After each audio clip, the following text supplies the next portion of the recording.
This episode of Tub Talk is brought to you by Avast Business. With over 435 million active users of Avast products, if you haven't already taken a look at what Avast Business is offering, now might be the time. Visit tublog.co.uk/Avast for all the links to the details. Right now, though, let's jump into our featured interview. Mike Michalowicz, welcome to Tub Talk. Richard Tubb, it's amazing to be here. In your room, by the way, I feel a little bit awkward. A little bit awkward. I mean, the bed's nicely made, so there's no flaws in this room. It's actually quite a beautiful room. It is. We're in Santa Barbara for, frankly, MSP Live from OVIC, where you are speaking tomorrow morning. Yes. As we record this. So I'm grateful for you giving up a bit of your time. Oh, I'm excited. I just walked back from the stage, so they have a sound check they wanted me to do later this evening. But selfishly, I want to go watch the college football finals are tonight. So Clemson's taking on LSU. Go Clemson. And so I just reached out and I said, do you mind if I come a little bit earlier? Like, if you can come right now, we can do it. So I had a sneak peek at the space. I don't know if you've seen it yet. I have. I've popped down. Yeah. Really well done. I mean, this venue is beautiful. The space is beautiful. I'm excited for tomorrow. Yeah, me too. So for anybody listening to this, you're going to be listening to this in the future. The event's already going to have taken place. True. And Clemson's already won. Clemson's already won. Hopefully.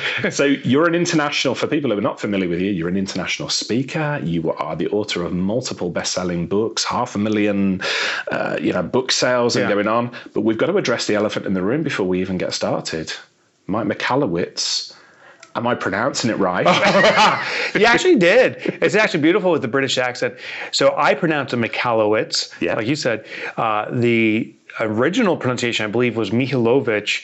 It's from Eastern Europe, Ukrainian, Russian area. Yeah. And what's the worst version of your name that you've heard? That's so funny. It happened, well, there's two. So one happened today. Okay. Because we're at the Ritz-Carlton, they have to say your last name. This woman says, "Hi, Mr. Michael Wiz." I'm like, oh, I have to go to the bathroom, Wiz.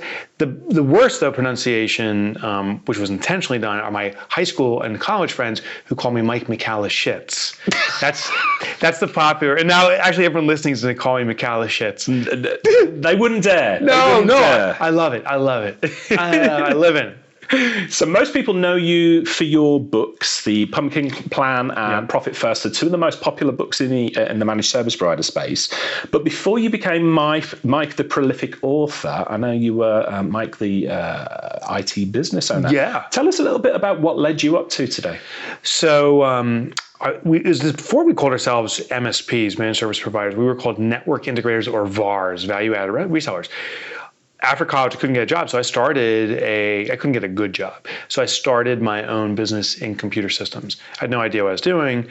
What I found interesting, Richard, maybe you felt the same way, is that fear is an extraordinary motivator. Definitely. Right? I mean, I was getting up at 5 a.m. and I was working until the next 5 a.m. because I had to make money. And we were based on NetWare systems. This is when NetWare 2.0, 2.2 was popular. We were still doing coax networks, token ring, MAUs. I remember, God forbid you accidentally kicked a cable, the entire network would crash. Remember that? So that was what I did. And I was in that business, I think, 7 or 8 years. So that was the advent of Ethernet came about then. My final installations were over Cat 5. I think we're at Cat 7 now, or Cat 6. I don't even know. Switches, but we also made the shift from NetWare to Microsoft's platforms. I was able to sell that business to private equity. And then I started a second company, which was my big hit. I started a company in computer crime investigation, computer forensics specifically. And when I started that business, Enron broke 6 months later. And Enron, the defense attorneys called us and said, we need your services. So I got hired to do the Enron trial. And that put that little business on the map in a big way. We started to get celebrity cases and so forth. Sold that to a Fortune 500 2.5 years into it.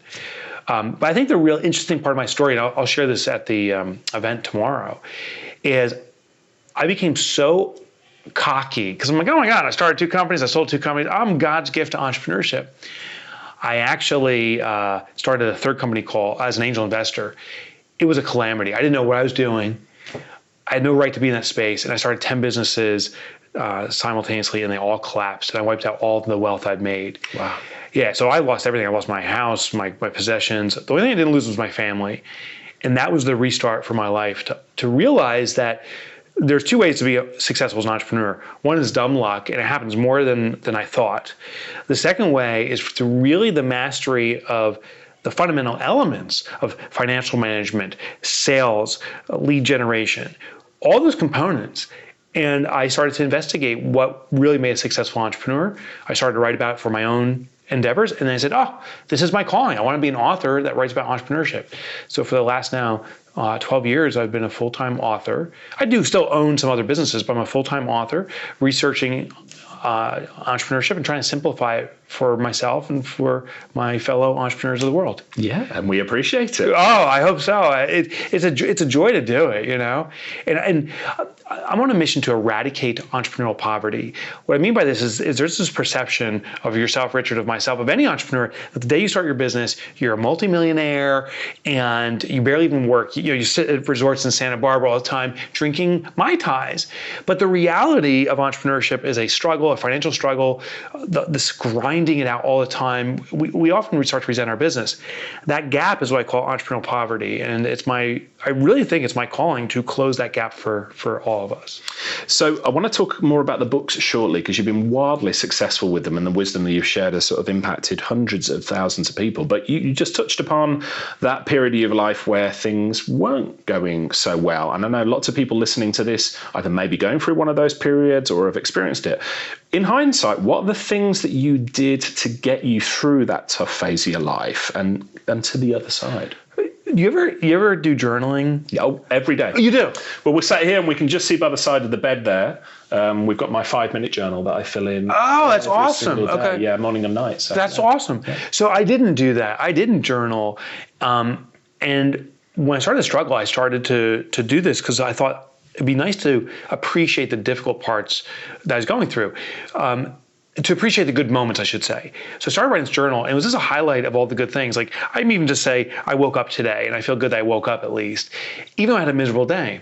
But then I met a friend of mine, and he goes, that's not how you journal. I'm like, what do you mean? He goes, the idea of journaling is write down all your thoughts so you can vacate it from your mind. He goes, let the steam loose. So that changed my perspective. I no longer made my gratitude journal. It was just the journal. And I started to write down any feelings and emotions I had, which were some angry feelings. Because I was a millionaire in my early 30s, self-made, and I lost it all. I was angry at God. I was angry at myself. I just spewing disappointment. And so I started to write that down. And what I found is when I wrote down about my frustrations, it would give me this moment to focus again. I mean, sometimes like it was 5 seconds or 5 minutes, sometimes a few hours, and sometimes a day or two where I had clarity again, and I could work on moving forward and not be stuck in that mire of anger and depression. And so that journal became this great outlet for me. And I journaled, I still do, but during that period, daily for probably about a year or two. And I would say that was the biggest component that got me through the struggles, was just writing about them. And when those moments of clarity happened, I started marching forward. I'd do a little bit of work, and then when I started slipping into it, I'd hit the journal again. Makes sense, yeah. Do you meditate? Poorly. Very poorly. Most people think they do, if they meditate, they think they do it poorly. I've tried it. I found this other thing for me that works. You ever hear of singing bowls? I do, yeah. My friend Simon showed me one the other day. Yeah. Oh, yeah. They're extraordinary. So I was traveling through India. I was doing a speaking tour. I started in Mumbai, but I went to all these different, and I even went to Sri Lanka. I went all over India. And one day I'm at this roadside place, and this guy has this singing bowl. And I'm like, this is amazing. I'm like, I've never seen this. Like, why doesn't this exist in America? I'm like, I got to buy one of these and start using it.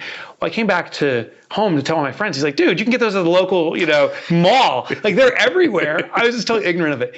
But how I use it is I'll wake up in the morning, I will do the same chant every time, go health, wealth, love, and happiness, and I'll start circling it, and I'll think of someone. So I'll actually think of you tomorrow when I do this. Health, wealth, love, and happiness. I'll be like, this is for Richard, and then for your wife, and then for your family, and then for the community that's here, and then for the community of Santa Barbara outside of this resort, and then our country, your country, our globe, our world. And I do that repeatedly. And while it's not meditation, and maybe you can consider it prayer, but what I see in my head is there's actual vibrations, the sound vibrations. It really feels to me like my thoughts are going out. So that's become a great process for me to put wishes out in the planet. And it's interesting, we're going off at a tangent here, forgive me, but I've done 70 odd of these interviews with people like yourself who are the wildly successful by anybody's measurement. Nearly everybody in business that I know does some degree of what other people might refer to as this woo-woo stuff, it's either meditation, journaling, or that sort of stuff. So I'm becoming to really believe in it. I do meditation, have done for a number of years. Yeah, there's a commonality among successful entrepreneurs. It's true. I put mind health as the number one priority, and then physical health as a second priority, because once those two are addressed, then I think I can deliver my best to my clients and my work, my family, all that stuff. I started looking at the transcendental meditation. Yeah. Have you looked into that? I've looked at it, and not for me. I'm quite comfortable. I use the Headspace app, which is a guided I've heard meditation. Of that. And Andy's a fellow Brit, so I'm supporting him. Yeah, you gotta support him. So I'm looking into transcendental meditation. I'm intrigued. Some people, like I think Jerry Seinfeld has used it, and others, and attribute a lot of his and other people their success to meditation in general. And this seems like a very simplified version. The one thing that turns me off, though, is it's very salesy. So I looked into it, and now I get this constant stream like, hey, So that doesn't feel that it's consistent with the intention. So that's the one turnoff I have to it. So let's put the woo-woo to one side there, although it's very important to us both. Let's talk about you as an author. You're a prolific author. I think, if I've got my record straight, 5 books in the last 7 years? Yeah, I think, I think it's 5 or 6. So it's Toilet Paper Entrepreneur, Surge. So I've got the Toilet Paper Entrepreneur 2013. Yeah. Pumpkin Plan, which is the first of your books I read. I think that's 2012. Yeah, I mean, it gets a little confusing already. So Toilet Paper Entrepreneur actually came out in 2008. I re-released it in 2013. Got it. Yeah. And then we've got Surge 2016, Profit First 2017, Clockwork 2018. Yeah, that's it then. And then with the next book is Fix This, which we'll talk about briefly.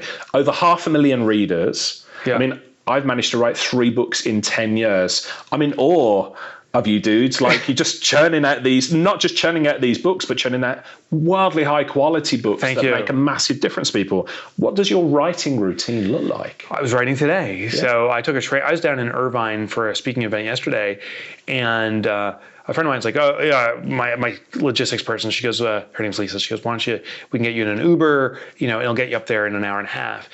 And I said, well, maybe you can get me on a train. She's like, well, it's a 4-hour ride. I'm like, that's perfect. Give me a 4-hour ride.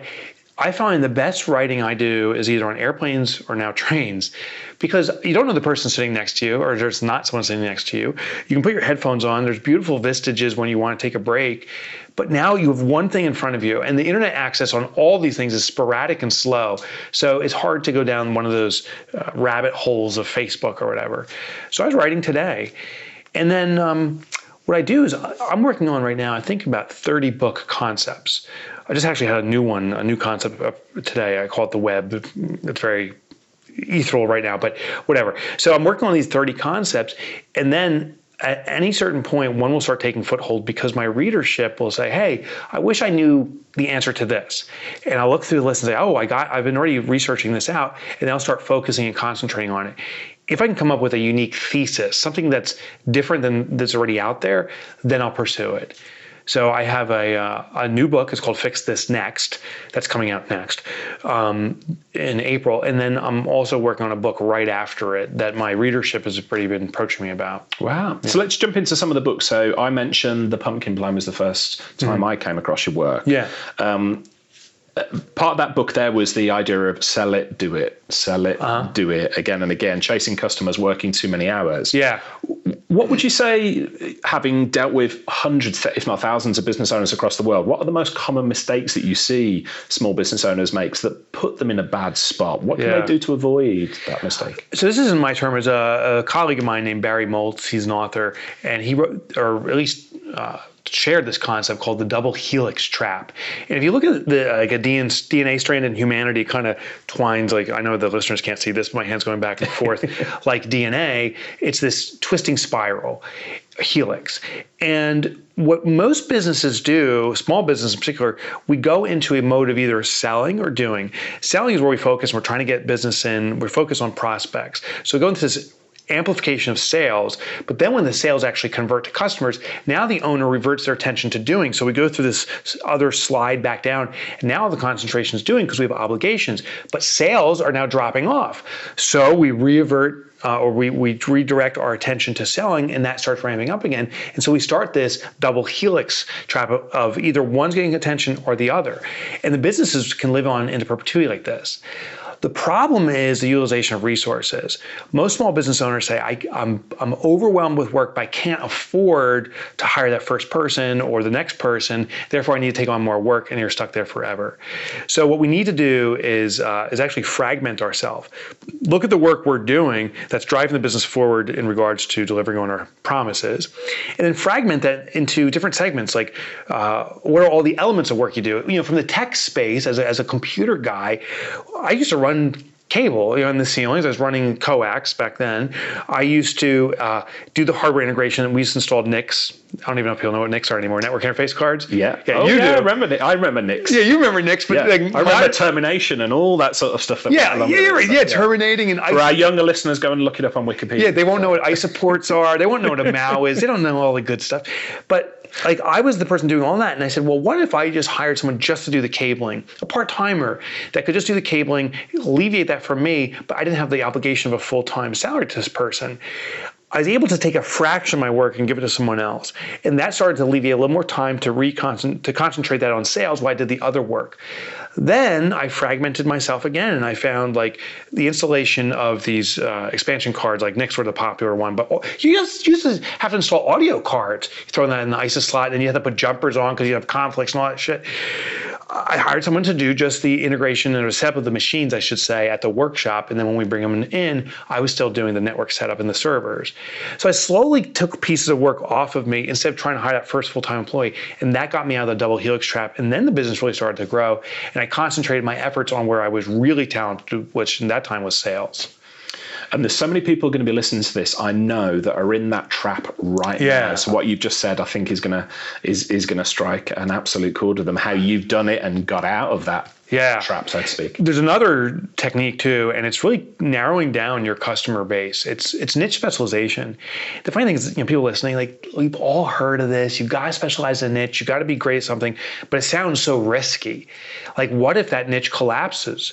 And what I tell people is niche specialization is not niche exclusivity, meaning we aren't mandated to pick a community to serve. I served hedge funds. When my business really grew, I selected hedge funds. Instead of saying I serve all business, I serve just hedge funds. And by concentrating on that, I would still take other opportunities if they presented themselves, but I concentrated my marketing and sales efforts in the hedge fund market. And when I did that, I started to build a reputation. And when you have a reputation, then you can bill a premium. So instead of my competition, this is back in the mid 90s, my competition was charging, I don't know, $50 or $75 an hour, which was a nice break fix rate back then. And so was I. But when I started concentrating on hedge funds, I was able to charge $100, then $125, and then $200 an hour for break fix, because I could go to the hedge funds. I knew how to speak their language. I knew exactly what a ILS feed was and a Bloomberg system and those terminals and how to integrate them, where my general competition didn't. So I instantly had to transfer trust. These hedge funds would start buying from me. I charge a premium because I knew that market better than anyone else. And that's when my business really exploded.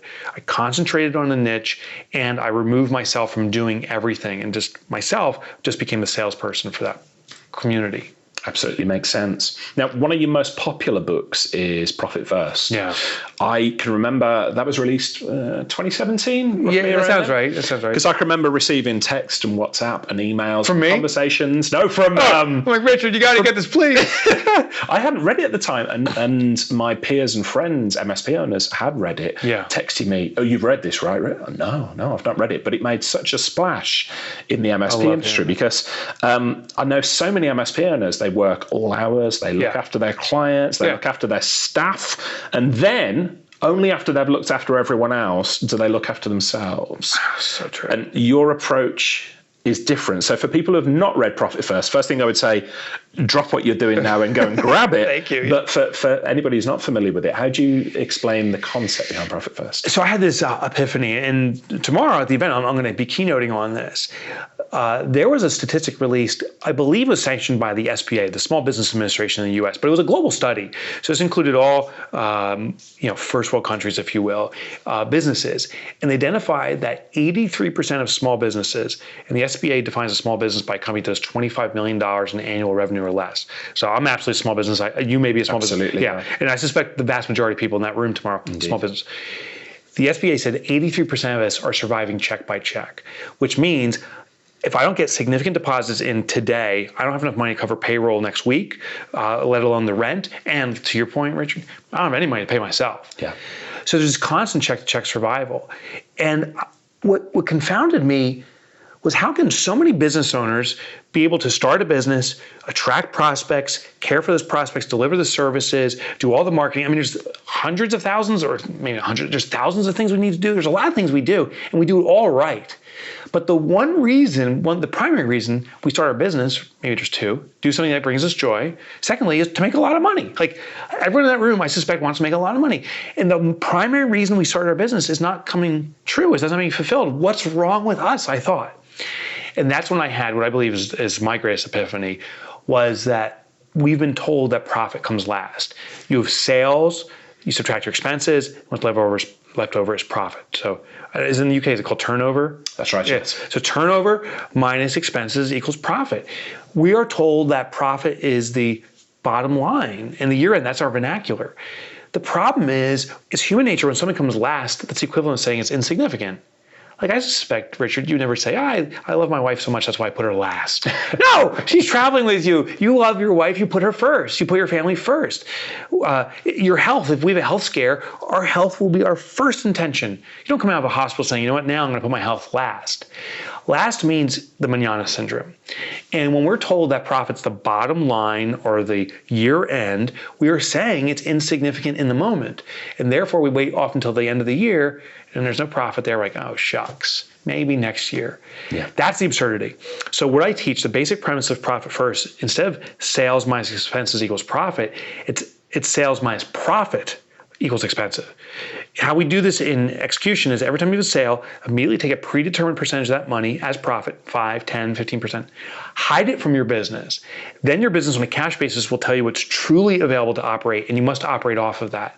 If you can't operate off that, that means you're incurring too many expenses or your margins aren't strong enough, which is usually, it's a combination of the two. But if you do want to have a 15% profit or whatever you're allocating, you must work within the confines of this. Effectively, profit first is the pay yourself first system in our personal finances, simply applied to business. Absolutely. And I remember speaking to, so I was brought up in Birmingham in England, speaking to an old salt business owner, and he pulled me to one side and he gave me this advice. He was like, pay yourself first. So it sounds smart, simple. Man. And again, I'd encourage, that there's more to it than that. I'd encourage everybody to go and read the book. But I know this made a life-changing difference to a lot of MSP owners that I spoke to who were putting themselves last. Isn't it? Yeah. So the biggest challenge I have with Profit First is that people will discount the simplicity for its effectiveness. They'll say, it's too easy to be true. And it's human nature to throw complexity at our struggles. So if we're not making money, we often say the solution is more complexity. We over-engineer the solution. But I have been blessed now, and this is a rough estimate, but we expect or estimate around 300,000 plus businesses now are actually actively doing Profit First. And because I'm from the MSP or IT background, I've had the chance to speak with more IT people than any other community, quite frankly. And I get a lot of emails, calls. I actually get one every 15 minutes or so on average now of a reader that says, I've implemented it and here's what I'm doing. And it's the joy of life for me. It's so cool. And it works. It works. Well, let's touch on that. So I've spoken to so many MSPs who have remarked how approachable you are. And I think it's probably clear to anybody listening to this as well, how much you enjoy talking about these topics. They've sent you questions, they tell me, you've answered them. So what's your philosophy on managing reader feedback, and how do you balance it against protecting your own time? How do you balance helping others with protecting your own time? Yeah. So I'll show you the ultimate hack. So I have my phone right here in my hand, and I'm just curious right now if when the last email came in, I'll show you, because it sounds almost here, it's still syncing up email, but there's an email that just came in. I drew the line of sand from Beth Lavin. It says, just started the Profit First system. Can't tell you how excited I am and committed. Thank you for teaching this. And she owns Bethany Lavin Photography. And more have also come in. What I do is I use an app called BombBomb. Well, I don't know where it is on my phone right now. But what I'll do is I'll go into this BombBomb app and I'll send a quick video response. Just sitting here, like, hey, Beth, it's Mike Michalowicz. Saw you're doing Profit First. I'm proud of you. You've got this. So I can do a response, a custom response to her in 20 seconds.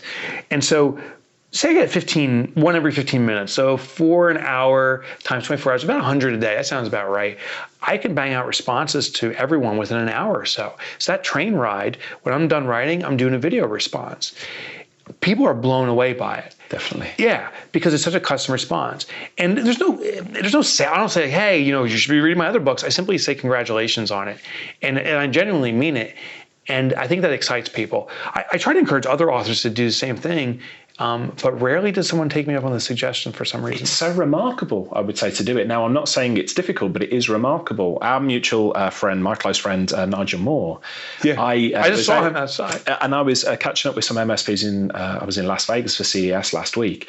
And they said, Nigel was so good with video. He's so good. He sends me bonjour. And I can, Nigel won't mind me sharing this. He was sort of petrified of doing that, but after 200 odd hours of recording it, he's got good at it.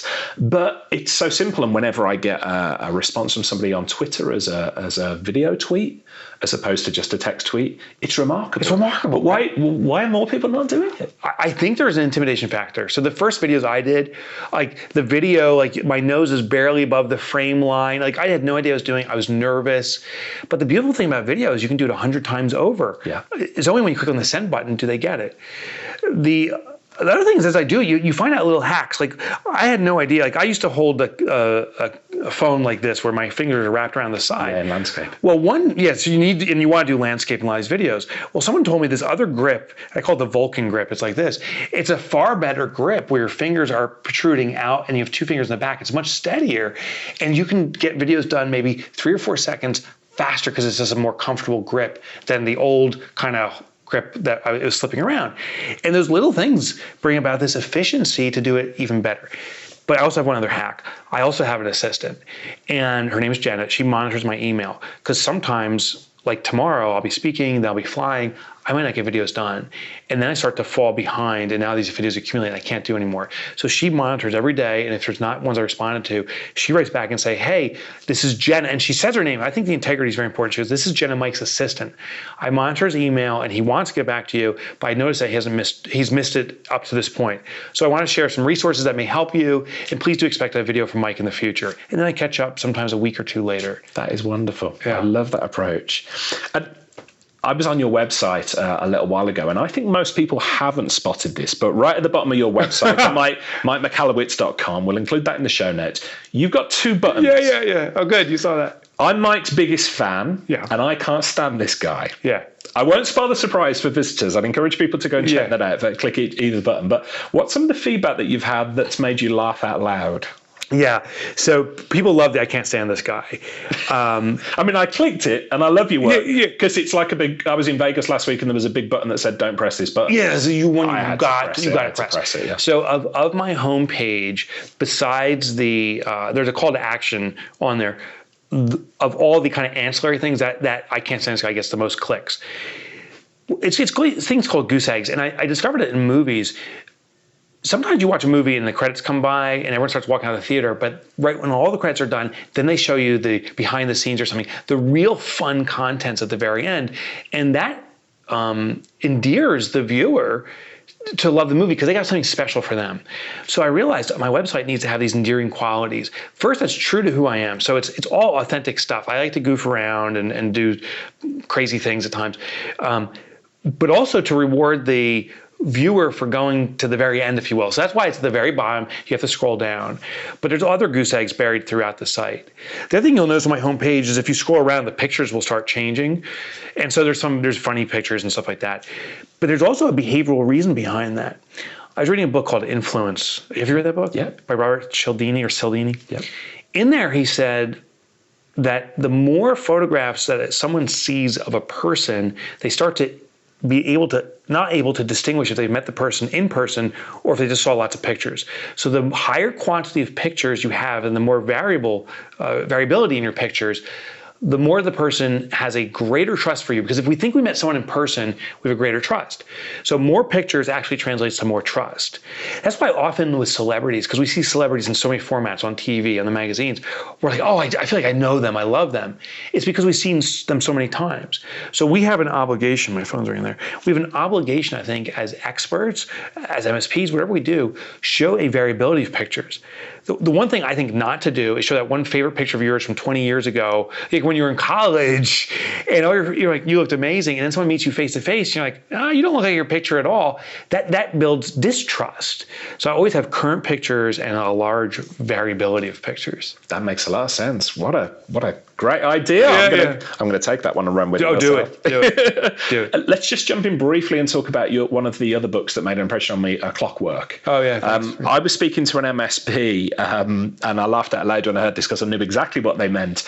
They told me that when they read this book, they felt as though you had been spying on them.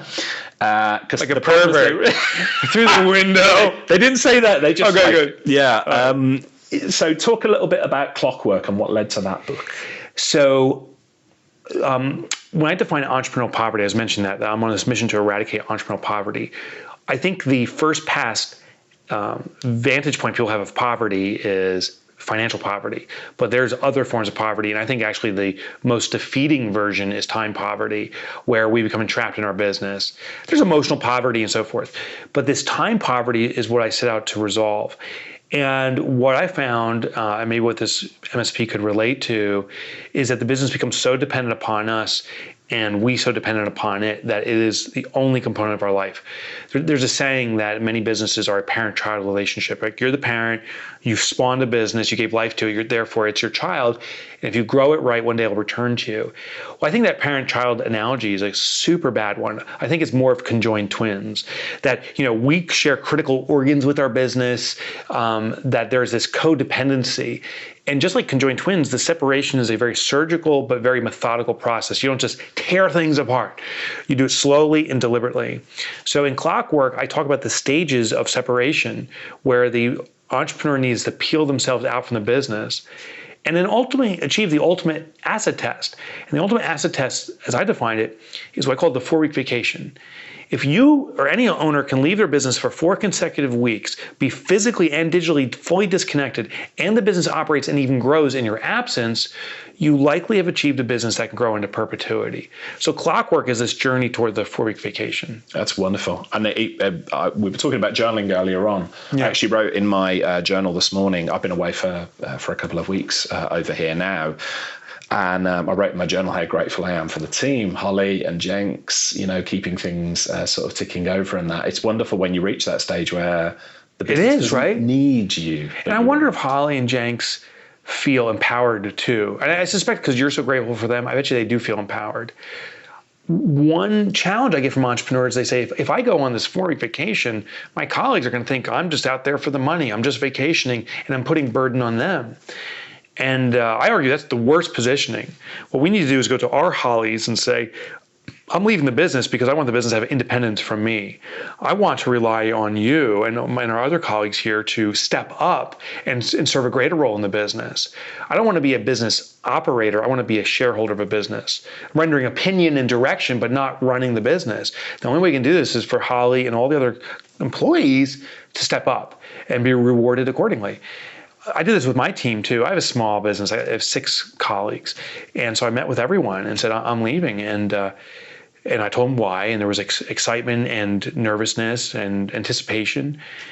When I came back after my first 4-week vacation, I returned, I said on the first day, what was it like in my absence? And on a scale of 1 to 10, how badly do you need me back in the business? 10, like Mike, drop everything.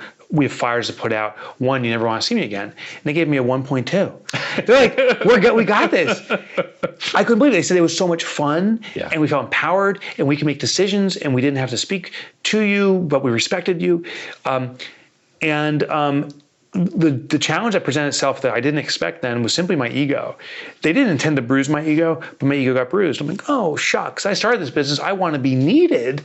And so I had to get over this concept of my business needing me, and move on from, I call it the superhero syndrome, where us business owners can swoop in and fix everything, to move from a superhero to a supervisionary, someone that has a clear vision for the future of a business and can also serve the dreams of their employees in marching toward that vision. So I've tried to move on to that.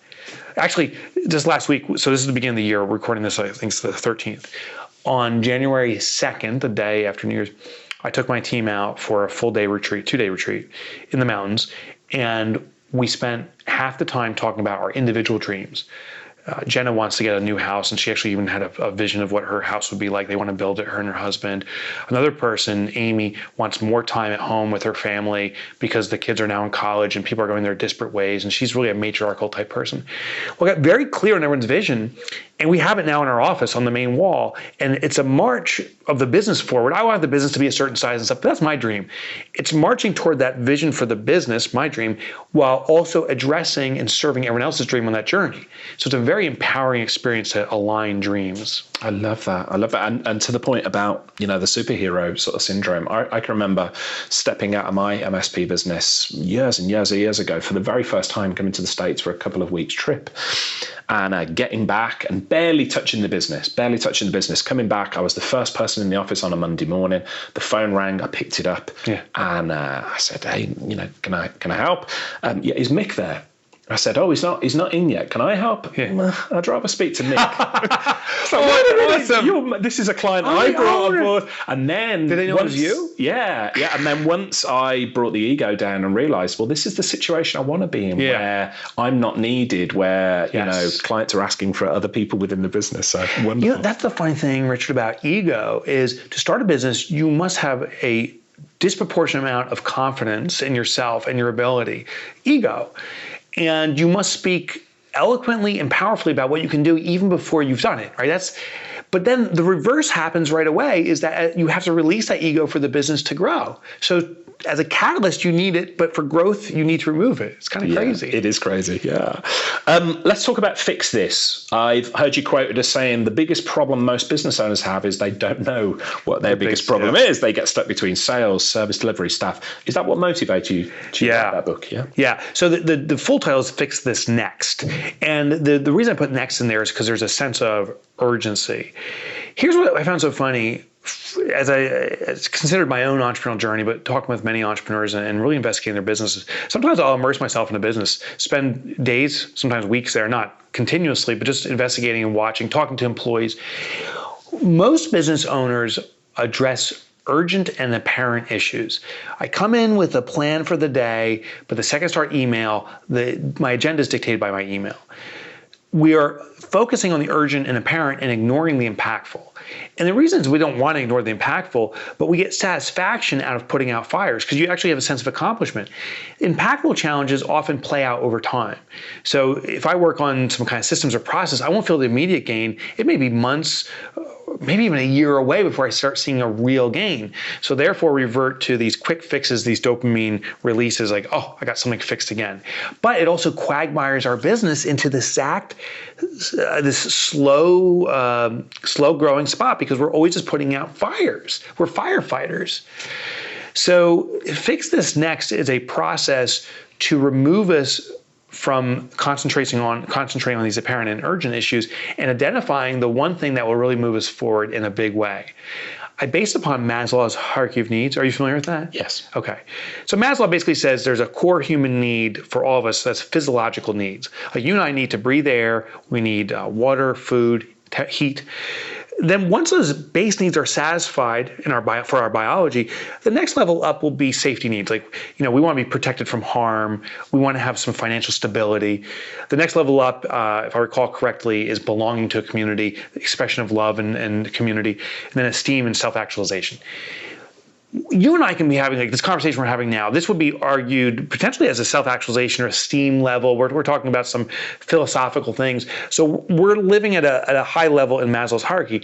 But if you and I were dining on something or drinking some tea and all of a sudden start choking on it, say I start choking, now I'm not having the conversation where I biologically revert to getting this blockage out of my lungs.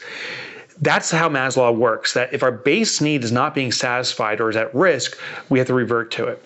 Well, I discovered that businesses have a hierarchy of needs. I call it now the business hierarchy of needs that equates to Maslow's hierarchy of needs. Every business needs at the base sales. Sales generates cash. It's the creation of cash. And if you have no cash coming into your business whatsoever, you're in trouble. But once you have that, the next level up is profitability, which is the retention of cash that generates stability. Sadly, even at this base level in the business hierarchy of needs, many businesses get confused, and business owners that are starved for profit are actually trying to generate more sales to get their way out of it. That's the equivalent of saying someone has a gun to your head, a safety need in Maslow's hierarchy, and you start breathing deeply, hoping that will get that gun away from your head. Of course it won't. Reverting to a physiological need when you have a safety need is not the way to solve that. You need to block that gun away or plead for your life or take an action which will prevent harm. Yet business owners, because we're not neurologically wired into our business, we're neurologically wired into our own bodies, so we can respond very quickly to a blockage in our throat and go to a physiological need because we're wired into ourselves, but we're not wired into our business. So I created this business hierarchy of needs as a compass, if you will, to help entrepreneurs navigate to what current big issue is the one that is the blockage for the business, so that we can address that, remove that blockage, the impactful issue, and move forward. Yeah, makes absolute sense. And we'll include in the show notes links to all your books, including Fix This Next. You are as awesome. well as all the TED Talks that you've done. So I want to talk, I've seen at least 3 of your TEDx talks. TEDx. Perhaps more. You're also a guest lecturer at many colleges across the USA. Yeah. We're now here at Santa Barbara. You're going to be keynoting OVIC's Frankly MSP Live tomorrow alongside Nigel Moore of the Tech Tribe. What do you enjoy most about presenting? I think what I enjoy most is after I present. So as a speaker, I'm sure you've experienced the same thing. I walk into a room, no one knows who I am. I don't expect to be known. Some people say niceties, but after you speak on stage, then people want to meet you, but not necessarily to have questions answered, but as much as share their own story. And I love that. I see this common connection for all entrepreneurs, actually all of humanity. And that's my favorite part. So after a speech, people come up to me and say, hey, I just want to tell you my story. And I savor that moment because I find this commonality in our journey, our common struggles with finances, our common struggle with navigating a personal life, marriage, and so forth, while being married to a business, all those different elements. Also, I find the best stories there. So selfishly, I've met some remarkable people that I've included in my books just from speaking at these events. So that's my selfish favorite component. I love it. And as I said, we'll include links in the show notes to all of the TED Talks because you are the man that I fully expect people to listen to this. And for the people I'm most jealous of are the people who've never heard of you before because they're just going to find this wealth of information and these show notes are going to be gobbled up. Oh, that's awesome. TED Talks and all the rest of it. Fantastic. Who do you consider your influences? Well, I immediately go to my parents. I would argue for everyone, our parents are influencers, not necessarily positive influencers, sadly, but they're there for us from the day we're born and immediately start wiring us either toward good or unfortunately sometimes toward a very negative outcome.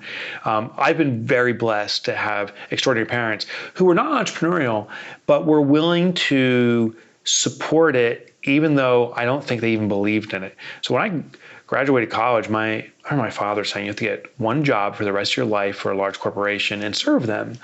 And I made sense because that's what my father did. But I couldn't get the job. So I said, no, you know what, more than think, I'm going to do it. I'm going to become an entrepreneur. And my parents were like, well, we'll support you in that. I remember I sold my second company for like millions of dollars. And I remember coming home to my parents and visiting and saying, I had the greatest day of my professional life and I made all this money and it was an extraordinary experience. And my father looks at me and goes, are you going to get a real job now? And he just couldn't get it. I totally empathize. My parents are very similar. Yeah. Isn't that funny? Yeah. But I also understand that your parents and my parents didn't have the experience, but there was love throughout and there was support and there was acceptance. So they've been extraordinary influencers. There's these other influencers I have on my wall. I call it the heavenly board. People's stories I've read, but people that are deceased, from George Washington, a hero for the U.S. or for some people in the U.S. Maybe not a British hero, maybe more of a tyrannist, but I get it. I totally get it. Dale Carnegie, who wrote a famous book called How to Win Friends and Influence People. Michael Gerber, who's still alive actually, who wrote E-Myth.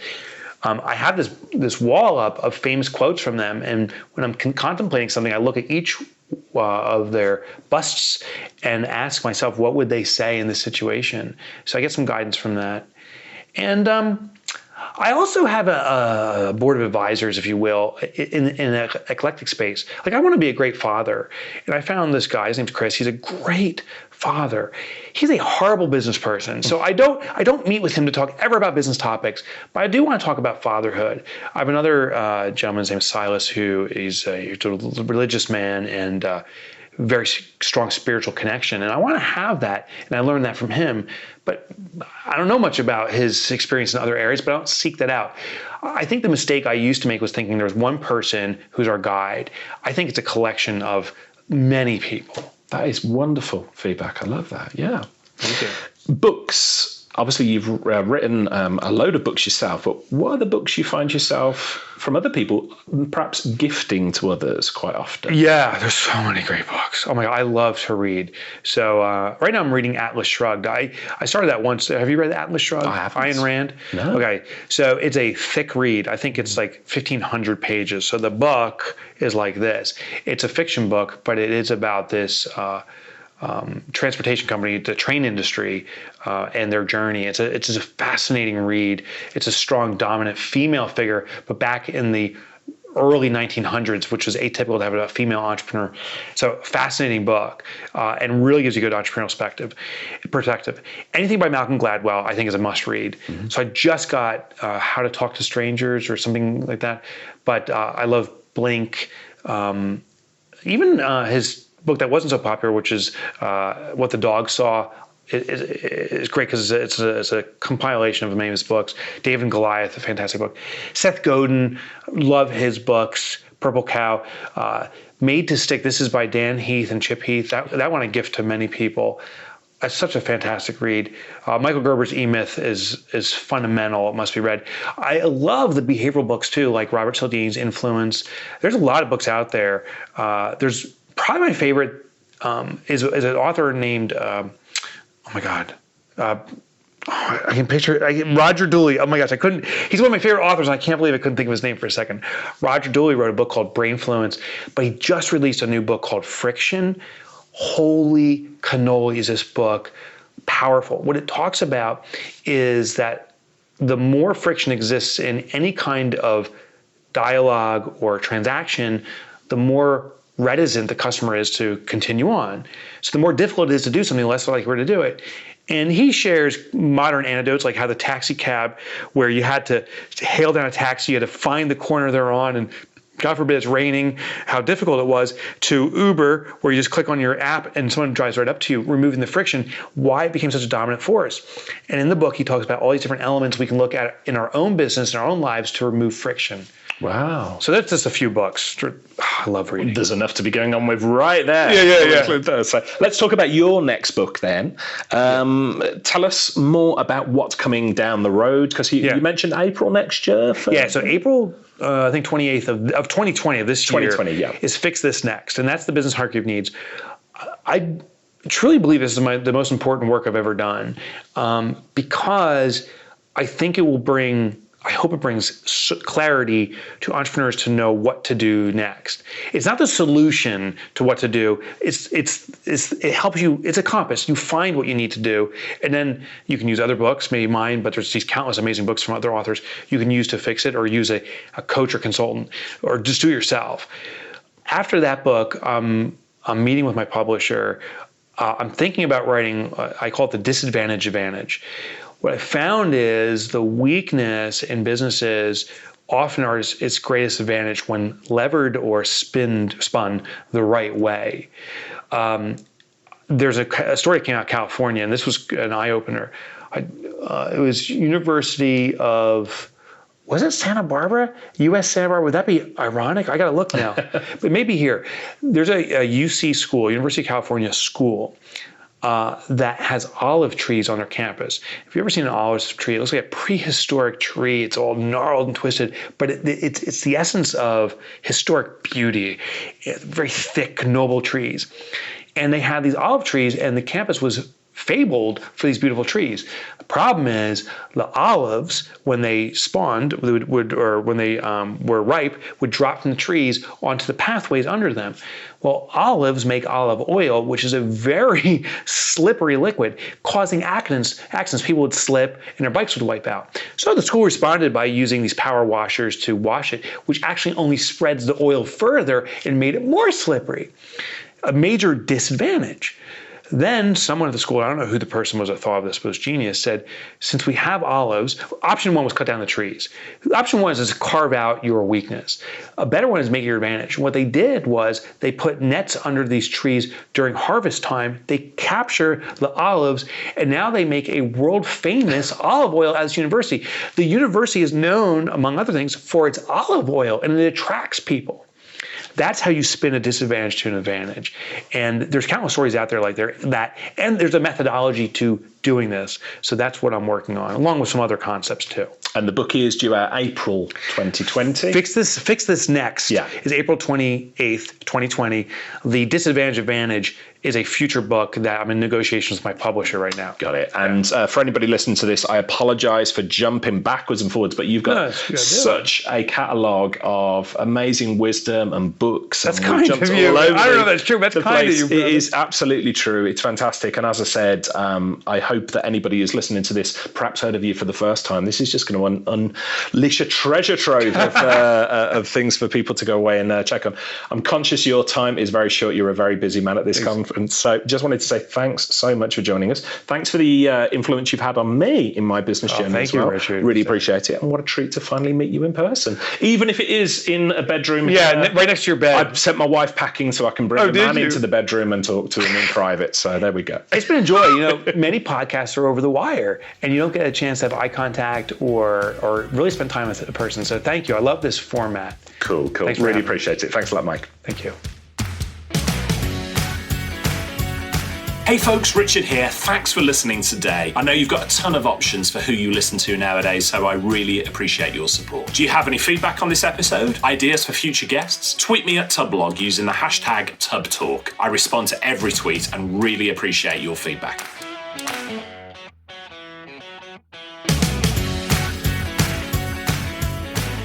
Richard here, and I wanted to give a really big shout out and to say a huge thank you to our friends at Avast for bringing this episode to you. In the face of increasingly complex threats targeting small and medium businesses, yesterday's methods are no longer enough. Cybersecurity must be quicker, smarter, and more reliable than ever before. Avast Business provide a range of powerful, easy to deploy security products and management platforms designed for IT solution providers and managed service providers. Avast Business offer a variety of cybersecurity products that are MSP friendly. You can choose from standalone antivirus products, managed antivirus products, cloud care for layered endpoint and network security services, backup and recovery, content filtering, email security, patch management, and a management console to easily deploy endpoint protection solutions to devices in your client networks. These solutions are all backed by the largest, most globally dispersed threat detection network in the world. If you've not checked out Avast's secure internet gateway, then I'd recommend taking a look at the video demo that Avast's